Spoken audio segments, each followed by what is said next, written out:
Ilmu agama adalah pedoman dan petunjuk, ruh untuk jasad, dan kehidupan yang hakiki.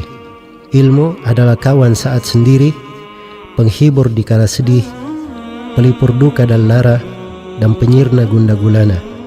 Ilmu adalah jalan keluar untuk segala problem, sumber ide dan semangat, dan petunjuk kepada segala kebaikan. Ilmu adalah penegur saat keliru, pengingat di saat lalai, dan sumber semangat dalam segala keadaan. Ilmu adalah perekat hati antara manusia, tempat ridha Allah untuk hamba, dan pilar kemajuan untuk suatu negeri.